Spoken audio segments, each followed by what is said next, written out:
এখন শুনবেন আজকের গল্প।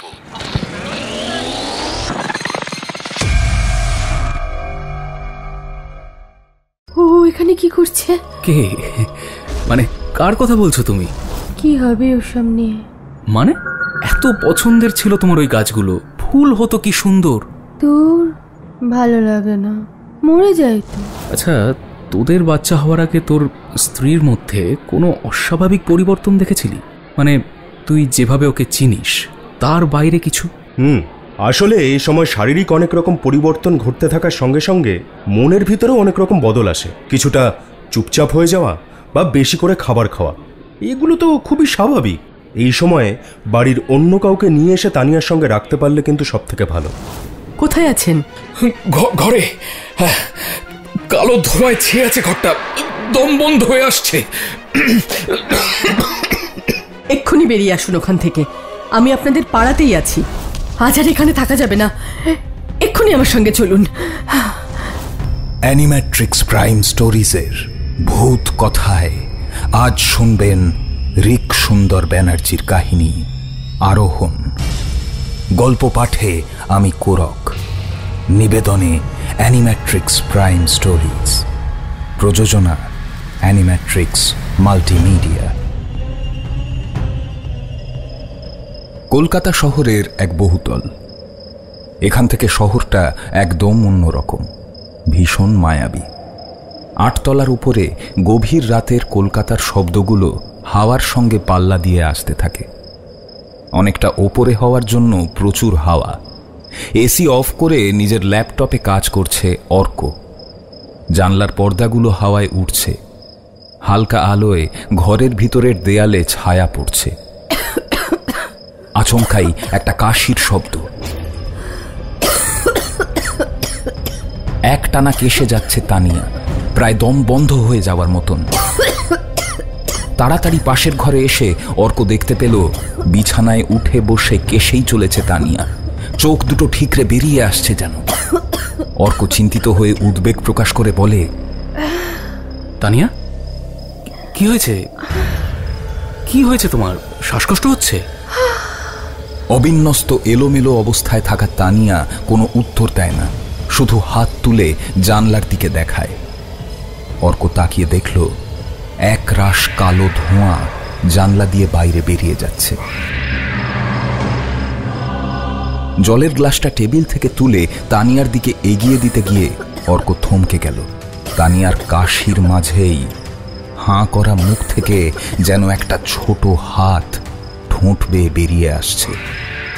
হাতটা কিছুতেই ঠোঁট পেরিয়ে বাইরে আসতে পারছে না, কিন্তু ভীষণ ছটফট করছে।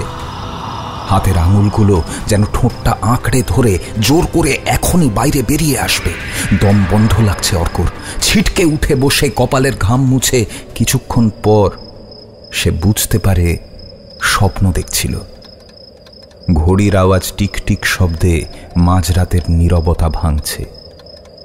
পাশ ফিরে তাকিয়ে দেখল একদম ভাবলেশীন মুখে ওর দিকে এক দৃষ্টিতে তাকিয়ে আছে তানিয়া।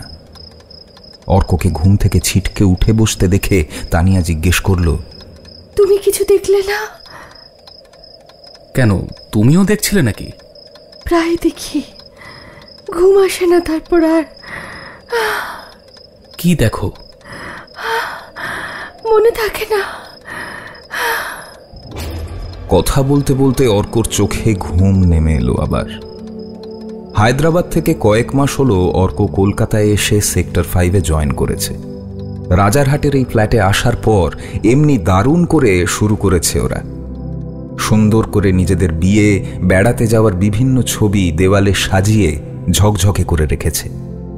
গ্যাংটকের পাহাড়, কেরালার ব্যাকওয়াটার, রাজস্থানের উট, থাইল্যান্ডের সিংহ, সব জায়গায় দুজনের হাসি মুখ। অর্ক অনেকটা লম্বা। আগে খুবই খেলাধুলো করত, তাই চেহারায় এখনো ছিপছিপে ভাবটা ধরে রাখতে পেরেছে। তানিয়া খুবই সুন্দরী। সবার মধ্যে আলাদা করে ওর দিকে নজর পড়বেই। বন্ধুরা ওদের দেখে রবনে বানাদি জড়ি বলে বরাবরই। অনেকদিন ধরেই অর্ক চেয়েছিল বাংলায় ফিরে আসতে। নিজের বাড়ি বা পরিবার বলতে তেমন কেউ না থাকলেও কোথাও যেন একটা পিছু টান থেকে গেছিল এই কলকাতা শহরের প্রতি। অন্য বন্ধুরা, এমনকি তানিয়াও এখানকার রাস্তা, জ্যাম, অফিস পলিটিক্স সবকিছু নিয়েই অনেকবার বলেছে সবকিছুই নাকি খুব খারাপ, প্রফেশনালিজম নেই। কিন্তু একরকম তাকে রাজি করিয়েই কলকাতায় ফিরে এসেছে অর্ক। খুব বেশি বন্ধুবান্ধব ওরও নেই, তানিয়ারও নেই। এমনি নিজেরাই নতুন করে শুরু করেছে এই সোহাগী দিনগুলো। সবথেকে ভালো বিষয়টা ওদের জীবনে কয়েক মাস আগেই ঘটেছে। তানিয়া সন্তান সম্ভবা। অর্ক অনেকখানি বেশি দায়িত্ব নিয়ে তানিয়াকে এখন খুব সাবধানে রাখে। নিজে বেশিক্ষণ সময় দিতে পারে না বলে কদিন হলো পাশের ফ্ল্যাটের ভদ্রমহিলার সূত্রে একজন সারাক্ষণের কাজের মহিলাকে রেখেছে, নাম সুলতা। বড় রাস্তা পেরিয়ে পুকুর পাড়ের কাছে একটা কলোনিতে তার বাড়ি। অর্ক প্রথম প্রথম বাইরের কাউকে নিয়ে একটু দুশ্চিন্তাই করছিল পরিষ্কার পরিচ্ছন্নতার কথা ভেবে, কিন্তু সুলতা খুবই যত্ন নিয়ে কাজ করছে দেখার পর বেশ খানিকটা নিশ্চিন্তই হয়েছিল। অর্ক অফিস বেরোনোর আগেই সে চলে আসে। রাতে অর্ক আসা পর্যন্ত অপেক্ষা করে, তারপর বেরোয়। ঝড় জল কিছুতেই কামাই নেই। তানিয়াও বেশ গল্প করে। কথা বলার একটা লোক থাকলে এই সময়টায় খুবই উপকার হয়। ঠিকঠাকই চলছিল সবকিছু, কিন্তু সমস্যাটা দেখা দিল আচমকাই। সেদিন রাতে বাড়ি ফিরে অর্ক দেখল সামনের দরজা খোলা, বসার ঘরে আলো জ্বলছে। তখনও 9টাও বাজেনি। ভিতরে ঢুকে কাউকেই দেখতে পেল না। তানিয়ার ঘরের দরজা ভেজানো। নক করে আলতো ঠেলে ভিতরে ঢুকে প্রথমে কিছুই দেখতে পাওয়া গেল না, অন্ধকার। একটু চোখ সয়ে গেলে আর বাইরের ঘরের আলো দরজার ফাঁক দিয়ে এসে পড়ার ফলে আবছাভাবে দেখতে পেল মাটিতে বসে আছে তানিয়া। এক মনে কিছু দাগ কেটে চলেছে, খুব আস্তে, কিন্তু আঙুলগুলো মেঝেতে ঘষার একটা শব্দ হচ্ছে। একই জায়গায় মেঝেতে নখ দিয়ে ঘষেই চলেছে তানিয়া। অবাক হয়ে অর্ক ডাকল, তানিয়া, কি হলো? এখানে এইভাবে বসে আছো কেন? তানিয়া ঘুরে তাকাতে অর্ক দেখল একেবারে ভাবলেশীন চোখে তাকিয়ে আছে সে। চোখের মধ্যে কোনো সাড় নেই যেন। অর্ক আবার বলে, আলো জ্বালাওনি, ঘরের দরজা খোলা, কি হয়েছে কি তোমার? তানিয়া শুধু একটা আঙুল তুলে জানলার দিকে কিছু দেখাচ্ছে। অর্ক তাড়াতাড়ি জানলার দিকে এগিয়ে গিয়ে কিছুই দেখতে পায় না। পিছন ঘুরে সে দেখল তানিয়ার ঠিক পিছনে এসে দাঁড়িয়েছে সুলতা। এক দৃষ্টিতে এই ঘটনার 3-4 দিন পর থেকেই আলাদা করে তানিয়ার আচার আচরণে চোখে পড়ার মতো কিছু পরিবর্তন আসতে শুরু করে। ভীষণই হাসি খুশি আর কথা বলতে পছন্দ করা তানিয়া কেমন যেন গুম মেরে থাকে। আলাদা করে অর্ক অনেকবার জানতে চাওয়ার পরেও ঠিক করে কিছুই বলে না। বাড়িতে থাকার সময় অর্ক বুঝতে পারে মাঝে মাঝেই কাজের সময় লুকিয়ে তানিয়া তাকে দেখছে, কখনো ঘুমের ভান করে, কখনো দরজার ফাঁক দিয়ে। অফিসে যাওয়ার সময় লিফটের থেকে নেমে রাস্তার দিকে যাওয়ার সময় ঘুরে তাকিয়ে সে দেখতে পেয়েছে তানিয়া উপর থেকে তার দিকে তাকিয়ে আছে।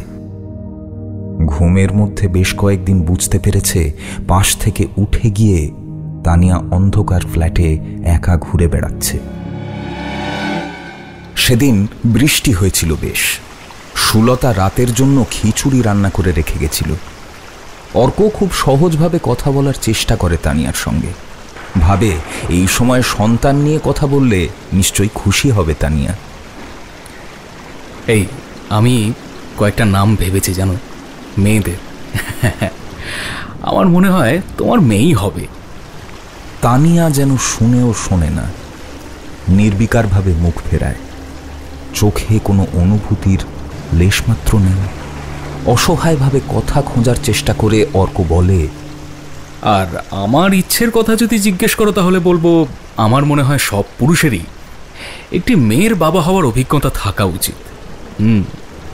এবারও তানিয়া মন দিয়ে কিছুই যেন শোনে না, বা বলা ভালো কথাগুলো যেন কানেই ঢোকে না তার। সে যেন হারিয়ে গেছে অন্য কোনো জগতে। বাইরে অনেক দূর পর্যন্ত রাতের কলকাতার আলো, আলো ছড়িয়ে উড়ে যাচ্ছে ফ্লাইট। কত মানুষ ঘর ছেড়ে যাচ্ছে, আবার অনেকে ঘরেও ফিরছে। আকাশ ফুঁড়ে ওঠা বহুতলগুলোর আলো বড় রহস্যময় লাগে। দেওয়াল ঘড়ির কাঁটা রাত 11টা পেরিয়েছে একটু আগেই। তানিয়াকে অনেক দূরের একটা মিটমিট করা লাল আলো দেখিয়ে অর্ক জিজ্ঞেস করল, এই শোনো, বলছি আমি যা দেখতে পাচ্ছি তুমিও কি তাই দেখতে পাচ্ছ? তানিয়া অন্যদিকে মুখ ঘুরিয়ে নিয়ে বলল, হ্যাঁ, টাটকা লাল রক্তের পাশে যেন আগুন জ্বলছে। উত্তরটা শুনে একটু হকচকিয়ে গেল অর্ক। মনের মধ্যে যে আনন্দের রেশ ছিল সেটাও কেমন ফিকে হয়ে এলো। বিছানায় এসে গাটা এলিয়ে দিয়ে তাকিয়ে থাকলো সিলিংয়ের ফ্যানটার দিকে। তানিয়ার সঙ্গে জীবনের অন্যতম সেরা সময়গুলো তার ভাবতে ভাবতে চোখ বুজে এলো। কিন্তু ঘুম ভেঙে গেল হালকা একটা শব্দতে। কিছু যেন টেনে নিয়ে যাওয়া হচ্ছে। তাকিয়ে দেখল পাশে তানিয়া নেই। খুব আলতো একটা গলার শব্দ শুনতে পাওয়া যাচ্ছে। বাচ্চাদের সঙ্গে যেন কথা বলছে তানিয়া। সে বলছে, এই তো আর কটা দিন, তার আগে যা যা ইচ্ছে তোকে সব খাওয়াবো। শুনে অর্ক যেন কান পেতে গলার মধ্যে স্নেহ খোঁজার চেষ্টা করল। নিজেও উঠে বাইরে বেরিয়ে খোঁজে, কিন্তু কোথাও দেখতে পায় না কাউকে। কেউ নেই। তানিয়া কোথায় গেল? গলার আওয়াজ তো আর পাওয়া যাচ্ছে না। ডাইনিংয়ে দাঁড়িয়ে হালকা নীল আলোয় মনে হলো ব্যালকনিতে কালো মতন কি যেন একটা সরে গেল। আস্তে আস্তে দরজাটা খুলে বাইরে থেকে আসা আলোয় অর্ক দেখতে পেল কালো রঙের একটা মার্কার দিয়ে নিজের স্ফীত পেটের মধ্যে আঁকিবুকি কাটছে তানিয়া, আর নিজের মনে কথা বলে চলেছে। এই আমি একটা বাড়ি এঁকে দিলাম, আর এইখানে একটা পুকুর, আর তার পাশে একটা গাছ। পাশে গিয়ে দাঁড়ালো অর্ক। তানিয়ার কাঁধে একটা হাত রাখল। তানিয়া ওর দিকে তাকিয়ে খুব সহজভাবে হেসে হাতে ভর দিয়ে উঠে দাঁড়িয়ে অর্কর হাত ধরে ঘরে ফিরে সোজা বিছানায় শুয়ে পড়ল, যেন কিছুই হয়নি। অর্ক কিন্তু সারা রাত ঘুমোতে পারল না। ভোর রাতে ছেঁড়া ছেঁড়া দুঃস্বপ্ন দেখল। সকালে উঠে সবকিছুই যেন স্বাভাবিক। তানিয়া নিজেই চা করে আনলো, সঙ্গে বেকারির বিস্কুট। অবাক হয়ে ওর দিকে তাকিয়ে থাকে অর্ক। কিছুই হয়নি এমন একটা ভাব করে তানিয়া হেসে বলে, বাবা এমন করে তাকিয়ে আছে যেন আগে কখনো দেখোই নি আমায়। সত্যি কথা বলো তো, তোমার কি কিছু হয়েছে? অর্ক নিজে যা দেখেছে এবং মাঝে মাঝেই রাতে যে দুঃস্বপ্নগুলো দেখতে থাকে সেই প্রসঙ্গে কোনো আলোচনাই করে না। মাঝে কেটে গিয়েছে দিন দুয়েক। বাড়িতে নিজের টেবিলে বসে কাজ করছে অর্ক। সুলতা কাজ সেরে ফিরে গেছে। খুব বেশি রাত হয়নি। এক মনে ল্যাপটপে ঘাড় গুঁজে কাজ করতে করতে একবার সে মুখ তুলে তাকালো। সামনের দেওয়ালটায় ল্যাপটপের ছায়া পড়েছে। আবার মন দিয়ে কাজ করতে করতে কি যেন মনে হওয়ায় একবার দরজার দিকে চোখ গেল। সরু একটা ফাঁক হয়ে রয়েছে। হালকা আলোর রেখা পাশের ঘর থেকে আসছে। একটা চোখ, কে একটা যেন দাঁড়িয়ে। তানিয়া। কিন্তু এভাবে সে অর্ককে দেখছে কেন? ওকে পার করে যেন অর্কর পিছন দিকে এক দৃষ্টে তাকিয়ে আছে তানিয়া। অর্ক কিছু বলার আগেই তানিয়া বলে উঠল, ও এখানে কি করছে? কে? মানে কার কথা বলছো তুমি? কিছু বোঝার আগেই তীক্ষ্ণ একটা আওয়াজ করে দরজা বন্ধ করে তানিয়া চলে গেল। ঘরে আলো জ্বালিয়ে অর্ক বুঝেই উঠতে পারল না কাকে দেখতে পেল তানিয়া। আপন মনে সে বলে, অদ্ভুত ব্যাপার। তানিয়া কাকে দেখতে পেল? আচ্ছা, ওর কি হ্যালোসিনেশন কিছু হচ্ছে? দেখি তো, ওকে একবার জিজ্ঞেস করি। পাশের ঘরে এসে তানিয়াকে জিজ্ঞেস করবে বলে ডাকতে গিয়ে দেখল গভীর ঘুমে আচ্ছন্ন সে। পরদিন সকাল, ক্রমশ ব্যস্ততা শুরু হচ্ছে রাস্তায়। ব্যালকনিতে পেপার পড়ার সময় অর্ক দেখতে পেল তানিয়া পাশে এসে একটা টবের দিকে তাকিয়ে আছে। বাগান করার ভীষণ শখ ছিল তানিয়ার। এত উপরে ফ্ল্যাট হওয়ায় মাঝে মাঝেই আফসোসও করত, কিন্তু ব্যালকনিতে এই টবে নানা রঙের গোলাপ, চন্দ্রমল্লিকা, অর্কিড, নানা বাহারি ফুলের পরিচর্যা করে আর তার ছবি তুলে ফেসবুক, ইনস্টাতে অনেক প্রশংসাও পেয়েছে তানিয়া। বেশ কিছু স্ট্রবেরিও এনে লাগিয়েছে নতুন কিছু টবে। মাঝে মাঝে এই টবগুলো পরিষ্কার করা, জল দেওয়া, এসব ভীষণই প্রিয় কাজ ছিল ওর। বেশ কদিন গাছগুলোর দিকে আর কোনো খেয়ালই নেই। গাছ ভরে কুঁড়ি এলেও সব কটা কুঁড়ি আচমকাই শুকিয়ে গেছে। অর্ক ব্যালকনিতে এসে গাছগুলোর দিকে তাকিয়ে একা একাই দীর্ঘশ্বাস ফেলত। গতকালের প্রসঙ্গ জিজ্ঞেস করতে গিয়েও শেষ পর্যন্ত এড়িয়ে গিয়ে অর্ক জিজ্ঞেস করে, তানিয়া, ফুল গাছগুলোর দিকে তুমি তাকাও না একবারও। কি অবস্থা হয়েছে বলো তো? তানিয়া ওর দিকে না তাকিয়েই বলে, কি হবে ওসব নিয়ে? মানে? এত পছন্দের ছিল তোমার ওই গাছগুলো, ফুল হতো কি সুন্দর। তোর ভালো লাগে না, মরে যায় তো। কলিং বেল বাজে। সুলতা এসে গেছে। সুলতা আসায় তানিয়ার মধ্যে বেশ একটা খুশি খুশি ভাব আসে। সুলতা গাছের পেয়ারা, বাড়িতে বানানো কুলের আচার তানিয়ার জন্য নিয়ে আসে। দুপুরবেলায় একসঙ্গে টিভি দেখে। রথের মেলায় দেশের বাড়ি বেড়াতে গিয়ে একটা পুতুলও কিনে এনে দিয়েছে সে। অর্ক প্রায়ই বাড়ি ফিরে এসে দেখে সুলতার সঙ্গে খুবই হেসে হেসে গল্প করছে তানিয়া, কিন্তু ও এলেই কেমন যেন চুপ করে যায়। সুলতা যখন বাড়ি ফেরে দরজা বন্ধ করার জন্য অর্ক গেলে এখন তানিয়াও যায়। তানিয়া আর সুলতার এই বন্ধুত্ব দেখে মনে মনে খানিকটা নিশ্চিন্তই হয় অর্ক। ইচ্ছে করে খানিক দেরি করেও বাড়ি আসে। সপ্তাহের শেষ দিন অফিস থেকে বাড়ি ফেরার পথে হস্তশিল্প মেলা থেকে তানিয়ার জন্য একটা হ্যান্ডব্যাগ কেনে সে, আর কি মনে করে সুলতার জন্যও একটা নেয়।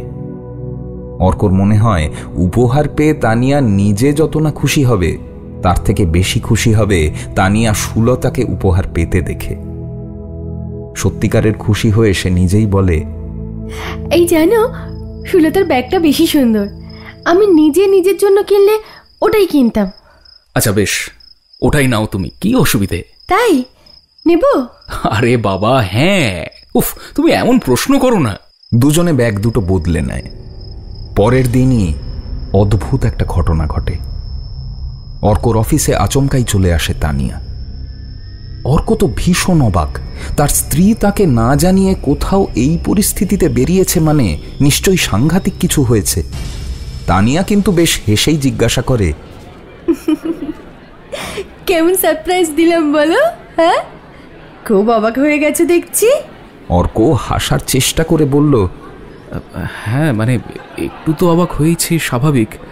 না মানে অনেস্টলি স্পিকিং প্রথমে দেখে একটু চিন্তাই হয়েছিল, খারাপ কিছু কিনা। মানে এখন তো আর তোমার নিজে থেকে ইচ্ছে করে না আমাকে সারপ্রাইজ দেওয়ার, আর আমি দিলে বুঝতেও পারো না, এটা ফ্যাক্ট। অর্ক যেন একটু লজ্জা পেয়েই এবার বলে, এই শোনো না, পাশেই চাইনিজ করে, দারুণ।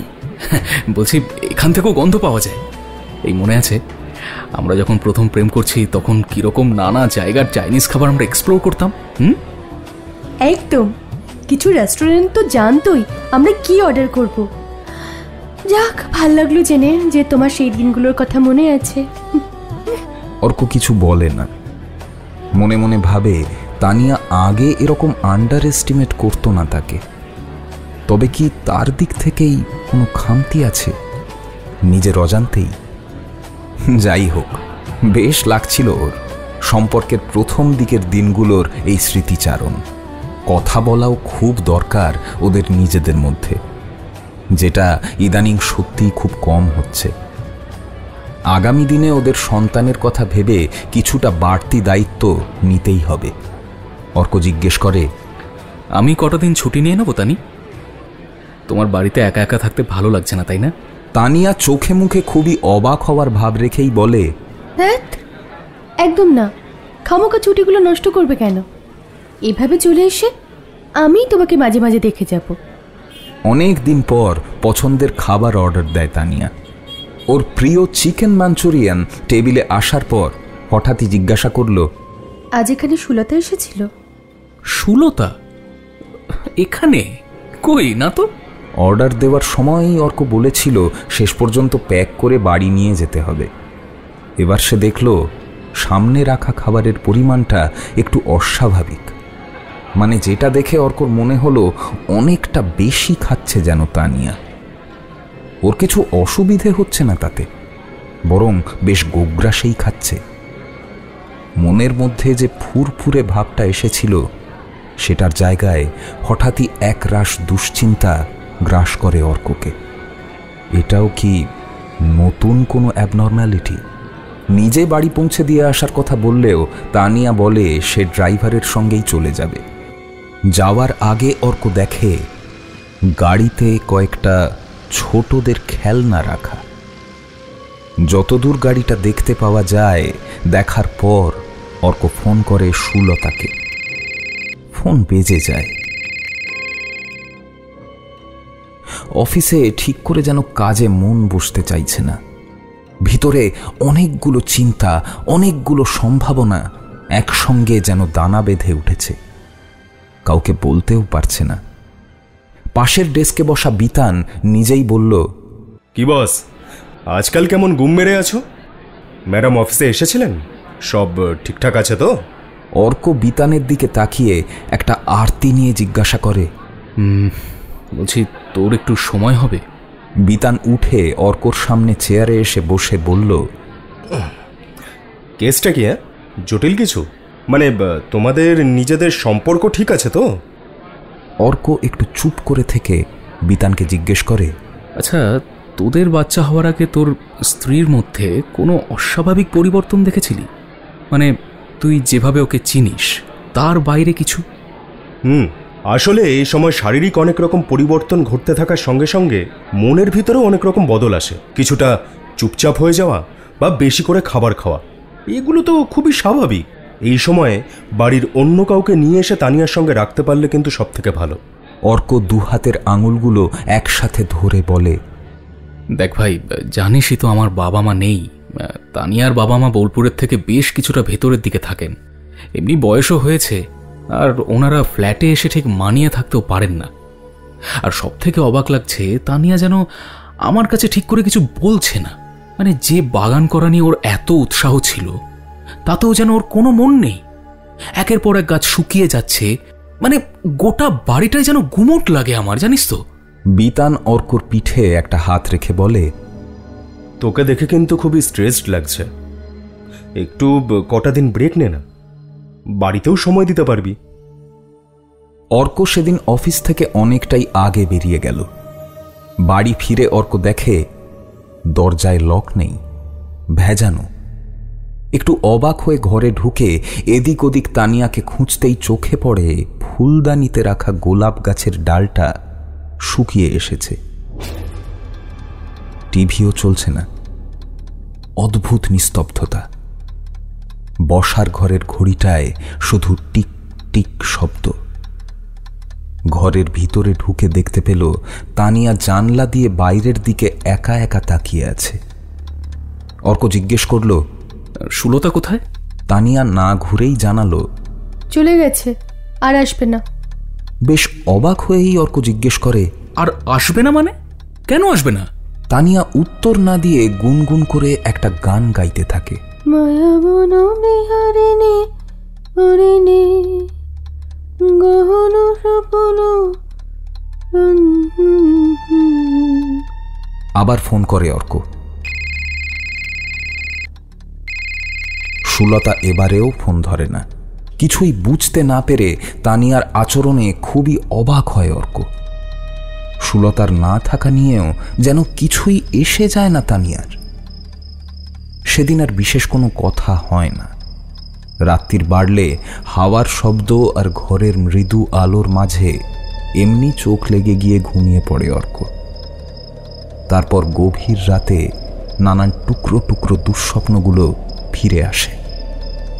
রাতে আর ঘুম হয় না অর্কর। কেমন যেন একটা অজানা আতঙ্ক ছড়িয়ে পড়ে ওর সারা শরীর জুড়ে, দম বন্ধ করা একটা অস্বস্তি। বারবার ঘুমন্ত তানিয়ার মুখের দিকে তাকিয়ে ওর মনে হয় তানিয়া যেন সম্পূর্ণ অন্য একজন মানুষ। ওর মনে হয় এই সময় আরও লোকজনকে দেখতে পেলে যেন ওর কিছুটা স্বাভাবিক লাগবে। মেসেঞ্জারে কিছু লোক সারা রাত অন থাকে।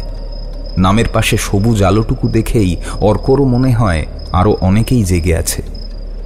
ব্যালকনি থেকে রাস্তার দিকে তাকিয়ে দেখে বেশ কিছু গাড়িও যাচ্ছে। হলুদ আলোয় যেন ভেসে যাচ্ছে চারপাশ। হঠাৎ ওর নাকে কিসের যেন একটা গন্ধ এলো। ওপরে তাকাতেই দেখতে পেল এক রাশ ধোঁয়া যেন জমাট বেঁধে নামছে। প্রায় দম বন্ধ হয়ে যাবার মতন কাশতে শুরু করেছে তানিয়া। একটানা কেশেই চলেছে। দৌড়ে ঘরে গিয়ে দেখল বিছানায় উঠে বসে আছে তানিয়া। একটা গ্লাসে জল ঢেলে এগিয়ে দিল হাতের কাছে, দিয়ে মাথায় হাত বুলিয়ে দিতে দিতে বলল,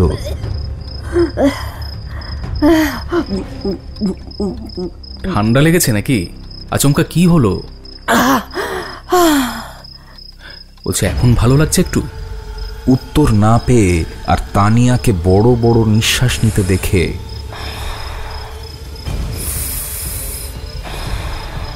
অর্ক বুঝতে পারল তানিয়া ইতিমধ্যে আবার ঘুমিয়েও পড়েছে। পরের দিন অফিসে এসে অর্ক একরকমভাবে সারা দিনই ভীষণ অস্বস্তি নিয়ে থাকে। তানিয়ার আচরণ, নিজের ঘুম না হওয়া, দুঃস্বপ্ন সবকিছু নিয়েই কাজে আর মন বসে না। বিতান ওকে খেয়াল করে, একটু কাছে এসে বলে, কি স্যার, আজকেও দেখছি একেবারে ডাউন। নতুন কিছু হয়েছে নাকি? অর্ক খুব পরিশ্রান্ত। বহু না ঘুমানো রাতের ক্লান্তি আর একটা অদ্ভুত মানসিক অবস্থা এখন ওর। চোখ বুজেই বলে, বিতান, আমার নিজেরও বেশ খানিক সমস্যা হচ্ছে বলে মনে হয় জানিস। দেখ, যেভাবে স্বপ্ন দেখছি বা রোজ বাড়িতে যা যা দেখছি, আদৌ কি সবটা সত্যি? দিনের পর দিন এগুলো নিতে পারা ভীষণ কঠিন হয়ে যাচ্ছে রে। একবার এক্সপার্ট কারোর সঙ্গে কথা বলে দেখতে পারিস। এই কাউন্সিলর বা কিছু। কেবলমাত্র কথা বললেই অনেকখানি সমাধানের রাস্তা হয়তো খুঁজে পাওয়া যাবে। অর্ক বেশ উৎসাহের সঙ্গেই জানতে চাইল, কে? মানে তুই জানিস কাউকে এরকম? ভদ্রমহিলার সঙ্গে সরাসরি দেখা না হলেও আমার স্ত্রী এনার কাছে গিয়েছিল। সেভাবে প্রফেশনালি কাউকে দেখেনও না। আভেরি সান্যাল, সাইকোলজির অধ্যাপিকা ছিলেন।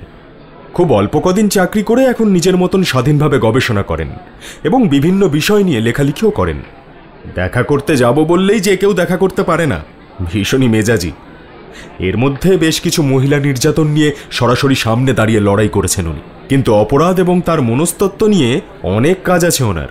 অর্ক আগ্রহ ভরে জিজ্ঞেস করল, আচ্ছা, কিভাবে যাব? সুবর্ণার কাছ থেকে জেনে ওই ভদ্রমহিলার ব্যাপারে যোগাযোগের চেষ্টা করছি। তুই একবার গিয়ে কথা বললে অনেকখানি সুবিধা হবে বলেই মনে হয়। অর্ক রাজি হয়। নিজের স্ত্রীকে ফোন করে বিতান একটা ফোন নাম্বার নিয়ে অর্কর হোয়াটসঅ্যাপে ফরওয়ার্ড করে বলে, ভদ্রমহিলা তো মোবাইল ব্যবহার করেন না রে, ল্যান্ডফোনে ফোন করতে হবে। নাম্বারটা নিয়ে লাঞ্চের সময় কল করলো অর্ক।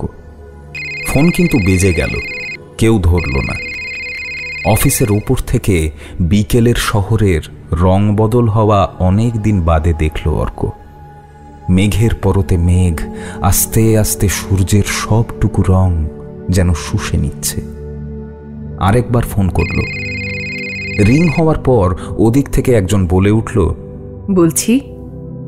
হ্যালো, নমস্কার, আমি কি আভেরি সান্যালের সঙ্গে কথা বলছি? হ্যাঁ, বলছি। নমস্কার ম্যাডাম, আমি অর্ক কথা বলছিলাম। একটা বিশেষ কারণে আপনার সঙ্গে দরকার ছিল। কি বিষয়ে? আসলে আপনি যদি একবার সামনে থেকে শুনতেন। আমার স্ত্রী অন্তঃসত্ত্বা, তার কিছু সমস্যা হচ্ছে। আচ্ছা, তাহলে আপনি ভালো গাইনোকোলজিস্ট দেখান। না না, আসলে সমস্যাটা ঠিক মানে শারীরিকের থেকেও মানসিক বলেই মনে হয়। সবাই এখন মনের ডাক্তার হয়ে গেছে। বাই দ্য ওয়ে, আমি তো ডাক্তার নই। দেখুন, আমি ঠিক ডাক্তারের খোঁজ করছি না। একটাবার আপনি যদি সামনে থেকে শুনতেন। দেখুন, রোজ কত মানুষের কত সমস্যা, আপনি তো তাও নিজের সমস্যাটা বুঝতে পারছেন। আমি শুনে ঠিক কি করব বুঝতে পারছি না। ম্যাডাম, একটা সেশন যদি আপনি প্লিজ দেন, মানে একটু শুনে দেখুন। দেখুন, তারপর যদি আপনি না চান, আমি আর বিরক্ত করব না, কথা দিচ্ছি। ওকে, গোলপার্কে আসতে পারবেন আগামীকাল? হ্যাঁ, অবশ্যই পারবো ম্যাডাম। ঠিক আছে, বেশ, তাহলে অ্যাড্রেসটা নোট করে নিন। হ্যাঁ হ্যাঁ, বলুন। গোলপার্ক পেট্রোল পাম্পের পাশ দিয়ে যে রাস্তাটা ঢুকে গেছে, সেটাই ঢুকে প্রথম দুটো বাঁদিক ছেড়ে তৃতীয়টা। এই জায়গাটা অর্ক হাতের তালুর মতো চেনে, যাতায়াত ছিল এক সময়। মনে মনে বেশ খানিকটা নিশ্চিন্ত হয়েও এতদিনে কাউকে পুরোটা বলতে পারবে ভেবে সন্ধে নেমে আসার গন্ধ মেখে বাড়ির দিকে রওনা দেয়। আবার এক অবস্থা। বাড়িতে ফিরে দরজা খোলা, বাথরুমের ভিতর থেকে টপ টপ করে বালতিতে এক টানা জল পড়ে যাচ্ছে। রান্নাঘরে কিছু একটা শব্দ পেয়ে এগিয়ে গিয়ে অর্ক দেখে বেশ মন দিয়ে রান্না করছে তানিয়া। অর্ককে দেখে এক মুখ ঝলমলে হাসি হেসে বলে, লুচি আর চিকেন কষা। এতখানি আনন্দে তানিয়াকে দেখে মুখে একটা ভালো লাগা আর স্বস্তির হাসি ফিরে এলেও ভিতরে ভিতরে একটা খটকা বিব্রত করে রাখল অর্ককে। তবু মাঝরাতে দুঃস্বপ্নগুলো ফিরেই আসে। অফিস থেকে একটু আগে ভাগেই অর্ক বেরিয়ে পড়ল সেদিন। গোলপার্কে যাবার আগে ভাবছিল একবার ফোন করে কনফার্ম করে নেবে কিনা, কিন্তু যথারীতি ফোন বেজে গেল। মা ফ্লাইওভারের ওপর থেকে অনেকটা আকাশ দেখা যাচ্ছে। পুজোর খুব বেশি দেরি নেই, নীল মেঘের আনাগোনা। অর্কর মনে হচ্ছে এই সমস্যার কালো মেঘও কেটে যাক। বালিগঞ্জ ফ্লাইওভার থেকে নেমে ডান দিকে ঘুরে বেশ গাছপালা ঘেরা রাস্তা পেরিয়ে একটা বড় গেটের সামনে গাড়িটা দাঁড় করালো অর্ক। গেটের ওপর জুড়ে একটা বোগেনভেলিয়া গাছ আড়াআড়িভাবে ছায়া ফেলে আছে। লোহার গেটটায় তালা নেই। সরু একটা রাস্তা ভিতরে এগিয়ে গেছে, দুপাশে বাগান। বড় দরজার সামনে এসে বেল বাজালো। বেশ কিছুক্ষণ পর একজন মহিলা এসে দরজা খুলে দিলেন। বয়স হয়েছে, কিন্তু চোখে মুখে একটা আলগা শ্রী রয়েছে। তাকে দেখে অর্ক জানায়, নমস্কার, আমি অর্ক। কথা শেষ করার আগেই ভদ্রমহিলা ওপর দিকে হাত দেখিয়ে বললেন, দিদি ওপরে আছেন। ভীষণই শান্ত চারপাশ, বাইরে পাখির আওয়াজ শোনা যাচ্ছে। অর্ক আস্তে আস্তে ওপরে উঠে কোন দিকে যাবে বুঝতে না পারলে একটা ঘর থেকে আওয়াজ আসে, এদিকে। এগিয়ে গিয়ে ঘরে ঢুকে অর্ক দেখে কালো চুল ছোট করে কাটা, চোখে কালো ফ্রেমের চশমা, বয়স 40 পেরোয়নি। পিছনে আলমারি ভর্তি বই, টেবিলে একটা ঘড়ি। ভদ্রমহিলা অর্ককে একবার দেখে বললেন, বসুন। Thank you. বলার মধ্যে একটা গাম্ভীর্য কিন্তু আন্তরিকতা মাখানো। অর্কর একটু সহজ লাগলো। অর্ক বসতে বসতে বলল, আপনার এখানে অনেক রকম গাছ দেখতে দেখতে এলাম, দারুণ কালেকশন। আভেরি সান্যাল হেসে বললেন, আপনার গাছে সব বুঝি? অর্ক একটু থেমে বলল, না না, আসলে আমার স্ত্রীর, তবে ছিল। তারপর এখন কিসের শখ? খাওয়ানোর, মানে রান্না করার আর কি। আচ্ছা, শখ বদলানো খুবই ইন্টারেস্টিং, কিন্তু বদলটা শুধু শখের হলে এত দূরে আপনি ছুটে আসতেন না, তাই না? বলুন। ভদ্রমহিলার ব্যক্তিত্বের মধ্যে এমন একটা আশ্বাস ছিল, অনেক দিন ধরে আটকে থাকা দীর্ঘশ্বাসের মতো অর্কর ভিতর থেকে সমস্ত কথা তাতে বেরিয়ে আসে। তাদের দাম্পত্য জীবনের বিভিন্ন সময়, তানিয়ার সন্তান সম্ভবা হওয়ার পর থেকে বিভিন্ন আচরণের অস্বাভাবিকতা সুলতার প্রসঙ্গ, নিজের দেখা দুঃস্বপ্ন, যে যে ঘটনাগুলো তার একার মধ্যে এত দিন গুমরে গুমরে থেকেছে, সবকিছুই বেরিয়ে আসে। আভেরি সান্যাল অর্ককে বলে যেতে দেন একটানা। মাঝে মাঝে জানলা দিয়ে বাইরের দিকে তাকিয়ে থাকেন। অর্ক যখন শেষ করে তখনও তিনি জানলার বাইরে আকাশ দেখছিলেন। সেইভাবেই জিজ্ঞেস করেন, তানিয়া কি এখন মা হতে রাজি ছিল? অর্ক একটু ভেবে বলে, দেখুন, তানিয়া দীর্ঘদিন এড়িয়েই গেছে, আর এবারেটাও আনপ্ল্যান্ড। তবে জানেন, কনফার্ম হওয়ার পরে ও কিন্তু বেশ খুশি হয়েছিল। ভদ্রমহিলা নিজের সামনে রাখা রাইটিং প্যাডে পেন্সিল দিয়ে কিছু আঁকিবুকি কাটছেন দেখে অর্কর মনে পড়ে গেল সেদিন মাঝরাতে তানিয়ার নিজের পেটে মার্কার দিয়ে দাগ কাটার কথা। আভেরি সান্যালকে সে কথা বলার পরেই তিনি অর্ককে জিজ্ঞেস করলেন, আপনার স্বপ্নের মধ্যে কোথাও কালো রং আলাদা করে দেখেছেন? মন দিয়ে ভেবে অর্কর মনে পড়ল জানলা দিয়ে বেরিয়ে যাওয়া কালো ধোঁয়ার কথা, যেটা একদিন পরেও ও ব্যালকনি থেকে দেখেছিল। একটু চুপ করে ভুরু কুঁচকে আভেরি সান্যাল শোনেন। তারপর অর্কর দিকে তাকিয়ে জিজ্ঞেস করেন, আপনি আমার কাছে ঠিক কি এক্সপেক্ট করছেন? মানে আমি আপনাকে কিভাবে সাহায্য করতে পারি যদি বলেন। আচ্ছা ম্যাডাম, বলছিলাম যে আমার নিজের কিছু সমস্যা হচ্ছে কি, মানে নিজে যা দেখছি বা স্বপ্ন দেখছি সেগুলো কি কারণে। হয়তো বাকি সব কিছু ঠিকই আছে, আসলে সমস্যাটা আমারই। দেখুন, সমস্যাটা আপনার বা আপনার স্ত্রীর ক্ষেত্রে খুব অস্বাভাবিক কিছু না। এমন সময়ে, মানে এই মাতৃত্বের আগে, নানা রকম হরমোনাল পরিবর্তনের জন্য মানসিক বিভিন্ন সমস্যা আসতেই পারে। দেহের ভেতর আস্ত একটা প্রাণকে একটু একটু করে বড় হতে বোঝার জন্য নানা কিছু মাথায় আসবে এবং হ্যালুসিনেটও করতে পারে। আপনার ক্ষেত্রে সমস্যাটা যেমন একটা স্নেহপরায়ণতা থেকেই, ওই যে আপনি ভয় পেয়ে ছিটকে ঘুম থেকে উঠে গেলেন স্বপ্ন দেখে, একটা ছোট্ট হাত আপনার স্ত্রীর ঠোঁট বেয়ে বেরিয়ে আসছে, এটা কিন্তু সন্তানের প্রতি কনসার্ন থেকেই হতে পারে। কিন্তু জানেন, তানিয়ার তাকানোটা মোটেও স্বাভাবিক না। যেভাবে ফুল গাছের প্রতি কোনো খেয়াল নেই, বাড়িতে যেন অন্য কেউ আছে এভাবে খুঁজে বেড়ানো, এগুলোতে ভীষণই দুশ্চিন্তা হয় ম্যাডাম। আভেরি সান্যাল একটু হেসে বলেন, ভূতের গল্প, সিনেমা এসব নিয়ে কেমন আগ্রহ তানিয়ার? খুব বেশি বই অর্ক পড়েনি, তবে দেশ বিদেশের বিভিন্ন সিনেমা দেখেছে। সে বলে, এক একদিন তো ভূতের সিনেমার চরিত্র হয়ে আছি বলেই মনে হয়। আভেরি সান্যাল এবার হেসে বলেন, আপনার কেসটা আমি নিচ্ছি। অনেক ধন্যবাদ, thank you so much. Arko ভীষণই খুশি হয়ে ধন্যবাদ জানালে তিনি বলেন, কয়েকটা জিনিস একটু শুনে নিন। তানিয়ার সঙ্গে কেউ থাকলে খুব ভালো হয়, বিশেষ করে বাড়ির কেউ যদি থাকে। কয়েকটা দিন ওর বাড়ি থেকে ঘুরে আসতে পারেন তো। এই সময়টা ওকে একটু চোখে চোখে রাখতে হবে। আর আপনি নিজে যদি কোনো গন্ধ বা কালো ধোঁয়া দেখতে পান, তখনই আমায় ফোন করবেন। অর্কর দিকে তাকিয়ে কি মনে হওয়ায় ভদ্রমহিলা নিজেই বললেন, চিন্তা নেই, ফোনে পাবেন। সিঁড়ি দিয়ে নেমে আসার সময় অর্কর ভীষণ হালকা লাগে। বাইরের বাগানটা পেরোতে পেরোতেই কল করে তানিয়ার বাড়িতে।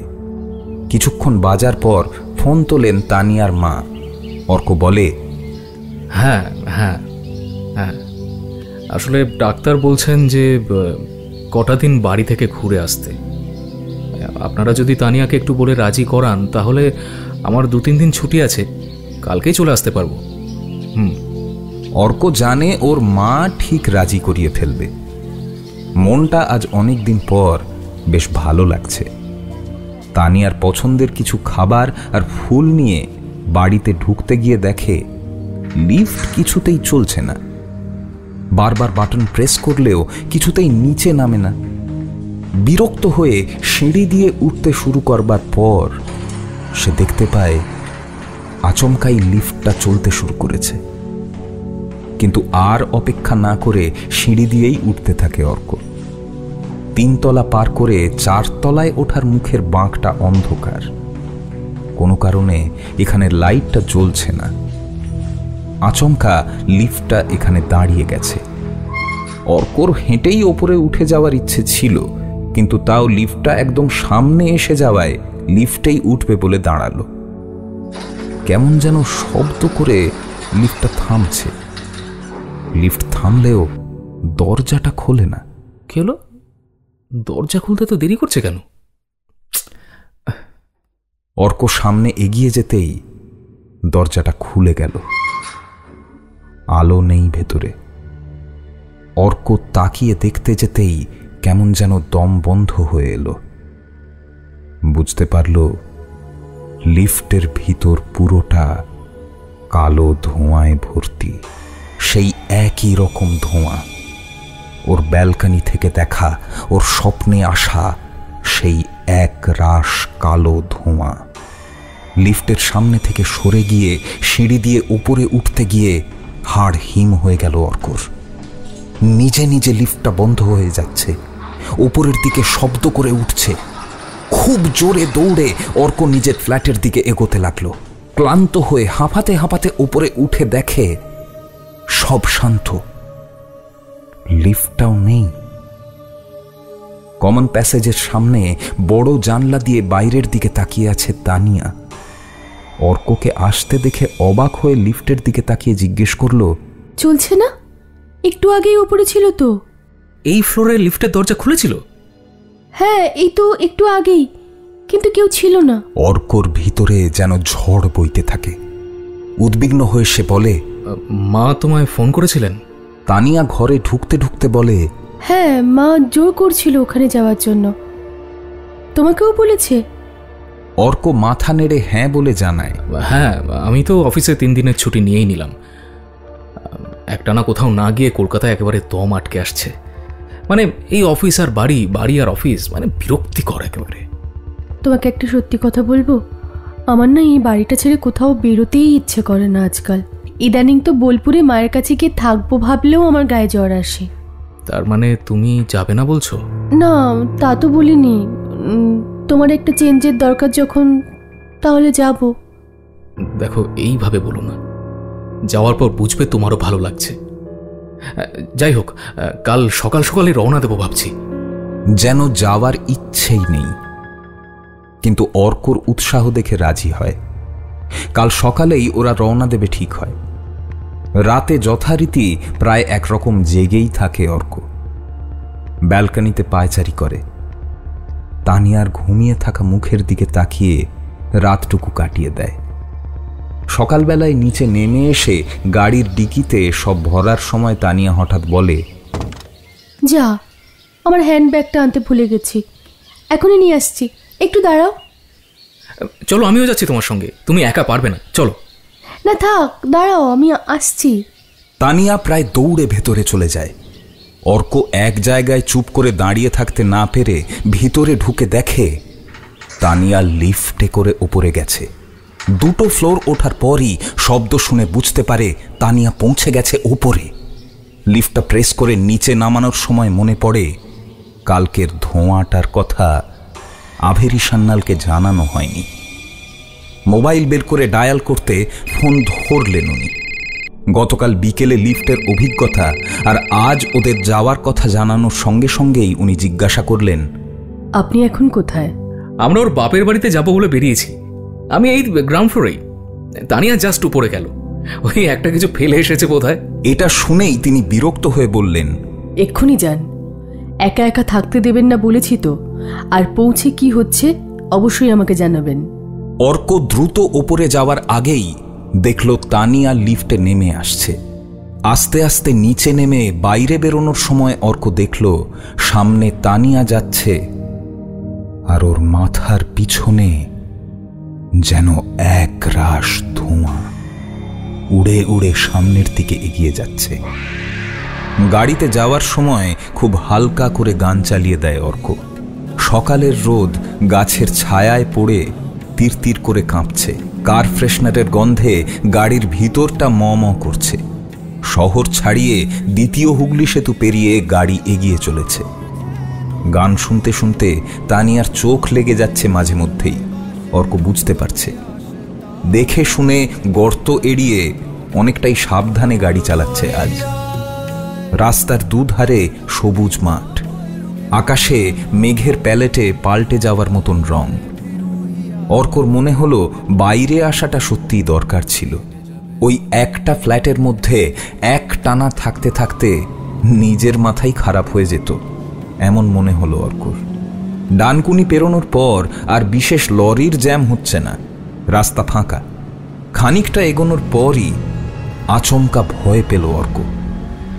অনেক দূরে একটা লরি, কিন্তু গাড়ির সামনের কাছে কালো ধোঁয়ার প্রলেপ, যেন গাড়ির সামনেটায় ধোঁয়ার কুণ্ডলিটা জমাট বেঁধে যাচ্ছে। এক মুহূর্তের জন্য অন্যমনস্ক হয়ে অর্ক দেখল পাশ দিয়ে ভীষণ জোরে হর্ন দিয়ে একটা বড় ট্রাক চলে যাচ্ছে। তানিয়ারও ঘুম ভেঙে গেছে। কি হলো হঠাৎ? গর্ত ছিল? গাড়িটা প্রচন্ড ঝাঁকুনি দিল মনে হচ্ছে। না না, সেসব কিছু নয়। একটা ট্রাক পাশ দিয়ে যাওয়ার সময় আরেকটু হলে অ্যাক্সিডেন্ট হয়ে যেত। অর্ক রাস্তার ধারে গাড়িটা দাঁড় করিয়ে চোখে মুখে জল দিয়ে একটু শান্ত হলো। বাকি রাস্তাটা খুব সাবধানে গাড়ি চালিয়ে নিয়ে এলো। যাওয়ার পথে লুকিং গ্লাসে বারবার তাকিয়ে দিগন্ত বিস্তৃত সবুজ দেখে কলকাতার সমস্ত অন্ধকারকে ফেলে আসার একটা আশ্বাস যেন পেল। সামনে অনেকটা জায়গা তানিয়াদের বাড়ির, পিছনে বিশাল বাগান। গাড়িটা বাড়ির সামনেই রাখার ব্যবস্থা করা আছে। তানিয়ার বাবা মা ওদের আশায় খুবই খুশি হয়েছেন। সেভাবে খুব বেশি কখনোই আশা হয়নি এদিকটায়। ওর মা বাবা গিয়েই বরং কয়েকটা দিন করে কাটিয়ে আসতেন হায়দ্রাবাদে। বাড়ির ভিতরে ভীষণ ঠান্ডা একটা ভাব, বাগানের হাওয়া এসে মন ভালো করে দেয়। অর্কর বেশ নিশ্চিন্ত লাগে। নিজের মনে হয় পরিবারের গুরুত্ব আসলে অনেকখানি। এই যেভাবে তানিয়ার মা মেয়ের মাথায় হাত বুলিয়ে দিচ্ছেন, বা বৃদ্ধ বাবা সকালে বাজার ঘুরে ঘুরে ওদের প্রিয় খাবারগুলো খুঁজে এনেছেন, পৃথিবীতে এর থেকে বড়, এর থেকে সুন্দর আর কোনো কিছুই হয় না। নিজের আগামী সন্তানের কথা ভেবে মনের ভিতরে স্নেহের একটা পরশ অনুভব করল একা একাই। নিজেদের লোকেদের রান্নায় একটা আন্তরিকতা থাকে। দুপুরবেলায় বাড়ির চাল কুমড়ো থেকে গলদা চিংড়ি, সব রান্নাতেই কেমন যেন একটা আদুরে ছোঁয়া। অর্কর মনের ভিতরটা হালকা হয়ে এসেছে অনেকটা। তানিয়ার মা বলেন, এখন তুই এখানেই থেকে যা, উইকেন্ডে অর্ক আসবে। তানিয়া মুখে কিছু না বললেও অর্কর মনে হলো যেন ওকে ছেড়ে থাকতে তানিয়ার কষ্ট হবে। কিছুটা আপাতত সামাল দেবার ভঙ্গিতে অর্ক বলে, আগে এই সপ্তাহটা তো যাক। বাড়িতে যেন অনেক দিন পর নতুন কিছু হচ্ছে এমনই ভাব তানিয়ার বাবা মায়ের একঘেয়ে জীবনে। তানিয়ার মা আলমারি খুলে একটা ছোট্ট সোয়েটার বের করে দেখান, এখনো কাঁটা ভরা। বোঝাই যাচ্ছে বাচ্চাদের সোয়েটার। লাল রঙের এই ছোট্ট সোয়েটারটা দেখে নিজের বাচ্চাকে পরে থাকার কথা চোখে ভেসে উঠল অর্কর। খুব স্বাভাবিকভাবেই তানিয়ার দিকে তাকিয়ে ও ভাবল ওরও নিশ্চয়ই এমন কিছুই মনে হচ্ছে। কিন্তু না, তানিয়া জানলা দিয়ে বাইরের দিকে তাকিয়ে আছে। অর্কর মনে পড়ে গেল আভেরি সান্যাল বলেছিলেন পৌঁছে জানাতে। বাইরে বেরিয়ে সামনের রাস্তাটায় হাঁটতে হাঁটতে ফোন করে অর্ক। আভেরি ফোন তুললে কিছুটা ক্ষমাপ্রার্থী হয়েই জানায়, সরি, ভেরি সরি। এসেই আপনাকে জানানো উচিত ছিল হয়তো, কিন্তু নানা কিছুর মধ্যে ব্যাপারটা একদম মাথা থেকে বেরিয়ে গেছিল আর কি। নতুন কোনো সমস্যা? রাস্তায় সব ঠিকঠাক ছিল? হ্যাঁ, এমনিতে অসুবিধা কিছু হয়নি, কিন্তু আচমকা গাড়ির উইন্ডস্ক্রিনে একটা কালো ধোঁয়া কোথা থেকে এলো জানি না। ন্যাচারালি আমি একটু আনমনা হয়ে গেছিলাম কয়েক মুহূর্তের জন্য। অ্যাক্সিডেন্ট হতে পারতো, লাকিলি হয়নি। কয়েক মুহূর্ত কিছু একটা ভেবে আবারও সেই একই কথা বলেন আভেরি। তানিয়া যেন কখনো একা কোথাও না যায়, এটা কিন্তু স্ট্রিক্টলি মেনটেন করতে হবে। আর কলকাতায় ফিরে আপনি অবশ্যই আমার সঙ্গে দেখা করবেন। হ্যাঁ শিওর। ফোন রাখার আগে আভেরি জিজ্ঞেস করেন, আচ্ছা, সুলতা যে প্রেগনেন্ট ছিল জানতেন আপনি? প্রশ্নটায় অর্ক একটু চমকে যায়, অস্বস্তি নিয়ে বলে, না, আমি সেই অর্থে জানতাম না। কারণ তানিয়া নিজেই একটু দেরিতেই বুঝেছে। হ্যাঁ, বেশ। ফোন রাখেন আভেরি। যে কথা তিনি বললেন না তা হল সকালে নিয়মিত রবীন্দ্র সরোবরে দৌড়তে যান আভেরি। আজ সকালে পৌঁছে গেছিলেন অর্কদের ফ্ল্যাটে। ততক্ষণে অর্করা বেরিয়ে গেছে। লিফটে ওঠার সময় ভীষণ মন দিয়ে গন্ধ শোঁকার চেষ্টা করেন, ভুরু কুঁচকে নিজের মনে চিন্তাও করেন। অর্কদের ফ্ল্যাটের দরজার সামনে এসে দাঁড়িয়ে থাকেন কিছুক্ষণ চোখ বুজে। মানুষের মনের বিভিন্ন পরত, তার ভিতরে আলো ফেলতে যাওয়ার জার্নিটার একটা অদ্ভুত নেশা আছে। কিন্তু কখনো মানুষের মনের বাইরের কিছু হলে যুক্তিবাদী আভেরি সান্যাল কি এমন বুঝতে পারছেন যার জন্য এখনো তার ভুরু কুঁচকে? তিনি মনে মনে জানেন, যার ইঙ্গিত তিনি পাচ্ছেন কিছুতেই তার মন সেটা মেনে নিতে চাইছে না। বিজ্ঞান আর যুক্তি দিয়ে প্রাণপণে কারণটা খুঁজছেন তিনি। এবার তার নেক্সট ডেস্টিনেশন পদ্মপুকুর কলোনি, সুলতাদের বাড়ি। বাইরে বেরিয়ে একটা টোটো নিয়ে যেতে যেতে আভেরি পিছন ঘুরে দেখেন অর্কদের জানলায়। এত উঁচুতে হলেও জানলার কাঁচের উপর কালো দাগটা স্পষ্ট বোঝা যাচ্ছে। পদ্মপুকুর কলোনির সেই রাস্তায় কেমন একটা আলসে ভাব। তখনও যেন পাড়াটা আড়মোড়া ভেঙে চায়ের দোকানের গুমটিতে। বিক্ষিপ্ত বাজার বসেছে মূলত শাকসবজির। বড় হচ্ছে সকালের রোদের ছায়া। একটা মুদিখানার দোকানে খোঁজ নিতে গিয়েই সুলতাদের বাড়ির খোঁজ মিলল, কিন্তু দরজায় তালা। অচেনা অতিথিকে ঘোরাঘুরি করতে দেখে পাশের বাড়ি থেকে এক মহিলা বাঙাল ঘেঁষা উচ্চারণে জানালেন, কাউরে খুঁজতেছেন? আচ্ছা, সুলতার বাড়ি এটাই তো? সুলতা বাপের বাড়ি চলে গেছে, আর ওর স্বামীটারও হুঁশ নাই রোজ বাড়ি আইসার। শুনছিলাম ওই বড় বাজার না কোথায় জানো একটা লোহা দোয়ানে কাজ কাম করে। আভেরি এসব কথায় আমল না দিয়ে জিজ্ঞেস করে, আচ্ছা, সুলতা কি এর মধ্যে অসুস্থ হয়েছিল? মানে শরীর মন? কথা শেষ করতে না দিয়ে প্রতিবেশী ভদ্রমহিলা বলেন, বালাই ষাট কি সব কইতাছেন? সুলতার বাচ্চা অনেক কথা ছিল, বড়াই ছিল মিষ্টি নিয়া। তার পরের ঘটনা সুলতার প্রতিবেশী মহিলা যা বললেন তার সারমর্ম দাঁড়ায় সুলতা নাকি এক সন্তান সম্ভবার দেখাশোনা করত। সে নাকি একদিন সুলতার সঙ্গে দেখা করতে আসে, আর তার ঠিক দিন দুয়েক পরেই ওর বর ওকে বাপের বাড়ি নিয়ে যায়। আভেরি সুলতার বরের ফোন নাম্বারটা নিয়ে রাখে। অন্যদিকে বোলপুরে সুলতাদের বাড়িতে জামাই আদরের খাওয়া দাওয়া শেষ করে দুপুরে একটু ঘুমিয়ে পড়েছিল অর্ক। আচমকা বাড়ির পাশের মাঠে কয়েকটা বাচ্চার চিৎকার চেঁচামেচিতে ঘুম ভাঙতে ঘরের আলো দেখে অনুমান করল শেষ বিকেল। রোদ প্রায় ছুটি নিয়েছে। উঠে ঘর থেকে বেরিয়ে তানিয়ার মা বাবাকে দেখতে পেল, কিন্তু তানিয়াকে না দেখে জিজ্ঞেস করল, তানিয়া কোথায়? এই তো বললো বাড়ির পেছনে বাগানে যাচ্ছে। কথাটা শুনেই অর্ক হন্তদন্ত হয়ে বেরিয়ে বাগানের দিকে গেল। অনেক দিনের যত্ন করে বানানো বাগান। আম, কাঁঠাল, লিচু, পেয়ারা, কামরাঙা ছায়া ভরে রাখে। বিকেল পেরোনো বাসায় ফেরা পাখিদের ডাক আর পায়ে পায়ে পড়ে থাকা পাতা পেরিয়ে অর্ক বাগানের ভিতর দিকে যায়। অনেক দিনের পুরনো একটা কুয়ো, চারপাশে শ্যাওলা জমে গেছে। ওপরে একটা কপিকল, বিবর্ণ একটা দড়ি তার থেকে ঝুলছে। আশেপাশে জংলা গাছেদের রাজত্ব। এগিয়ে যায় অর্ক। কুয়োটার পিছনে অনেকখানি ঘাস হয়ে আছে। তার পিছনে মাটিতে পা ছড়িয়ে বসে আছে তানিয়া, চুল খোলা, এক মনে ঝুঁকে পড়ে কি যেন একটা করছে। অর্ক এগিয়ে গিয়ে দেখে হাত দিয়ে মাটি খুঁড়ে অনেকটা গর্ত করে ফেলেছে তানিয়া। এক মনে দুহাত দিয়ে মাটি বের করছে। তানিয়ার মাটি খোঁড়ার মধ্যে এমন একটা ভাব যা দেখে অর্কর একটু গা যেন ছমছম করে ওঠে। কাছে গিয়ে আলতো করে ডাকে সে, তানিয়া যেন মন্ত্রমুগ্ধের মতো ঘুরে তাকায়। গর্তের দিকে আঙুল দেখিয়ে বলে, গাছ লাগাবো। অর্ক মাটিতে উবু হয়ে বসে দু হাতে তানিয়াকে তুলে ধরে ঘরের দিকে নিয়ে গেল। আলাদা করে তানিয়ার মাকে ডেকে শুধু বলল, দেখুন মা, ডাক্তার বলেছেন ওকে একা না রাখতে। রাতে বেশ কয়েকবার ঘুম ভেঙে গেল অর্কর। রাতের পাখির অদ্ভুত ডাক, কলকাতায় এসব শোনাই যায় না।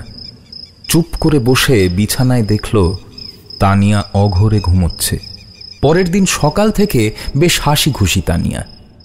অর্কর মনে হচ্ছিল কাল সকালে তাকে কলকাতায় ফিরতে হবে। তানিয়া হয়তো মন খারাপ করবে, কিন্তু একদিক থেকে এই হাসি খুশি ভাবটা দেখে ভালোই লাগে অর্কর।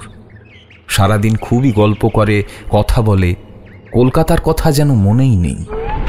বিকেলের দিকে বাগানে বেড়াতে গেলে অর্কও যায়। তানিয়া কুয়োটার পাশ দিয়ে ঘুরে গর্তটা পেরিয়ে চলে যায়, যেন কিছুই হয়নি এখানে। একটা চাঁপা গাছ, হাওয়ায় ভীষণ সুন্দর গন্ধ।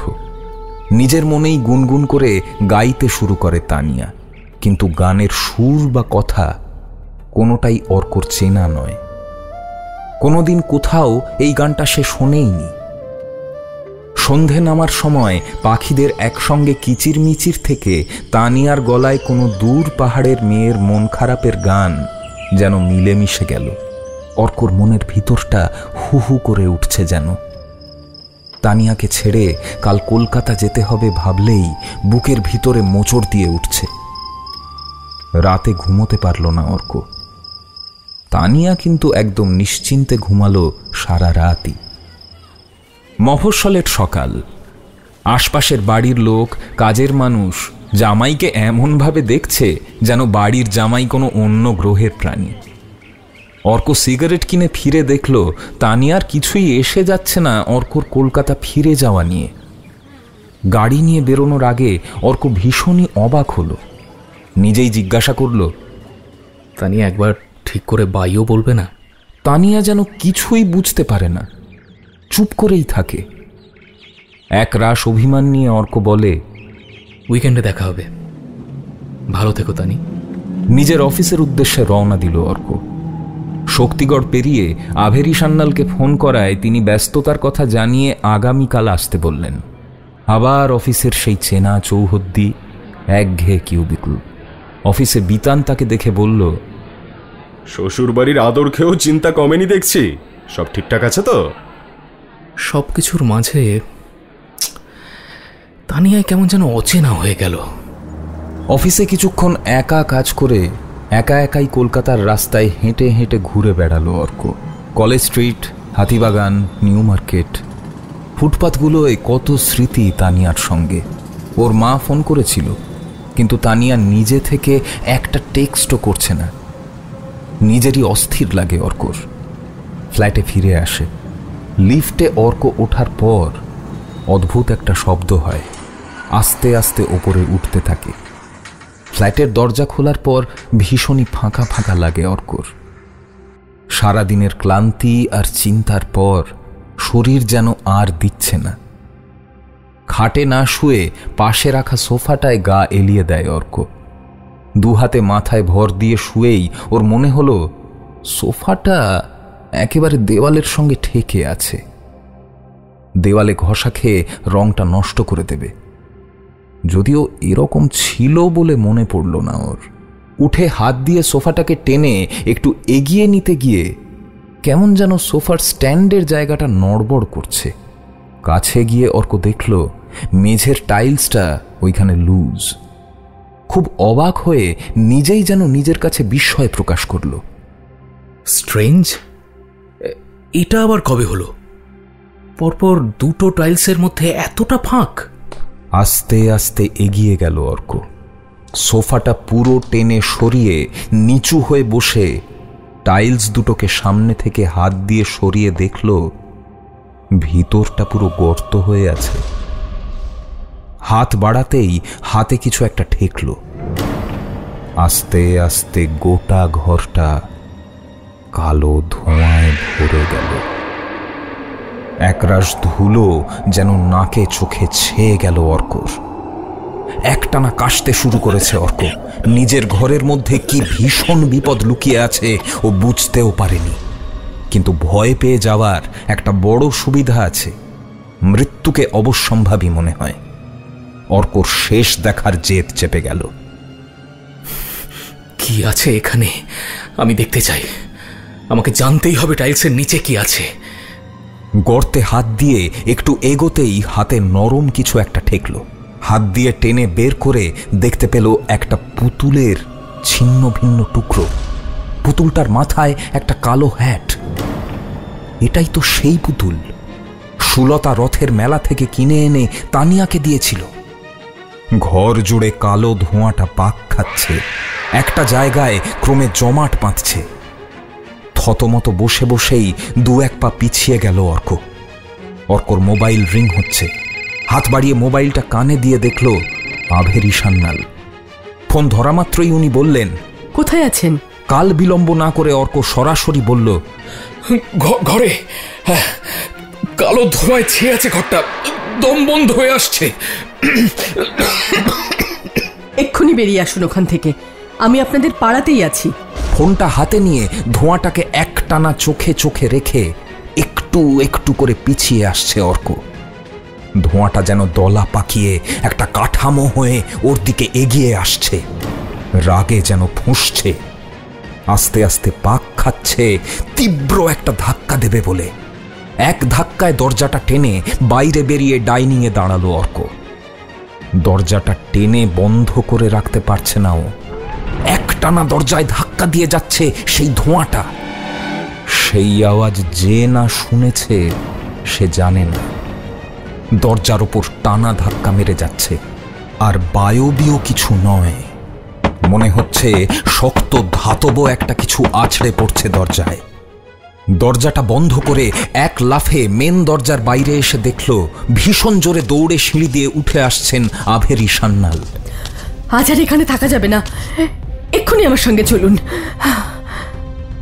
সিঁড়ি দিয়ে দৌড়ে নামে দুজনে।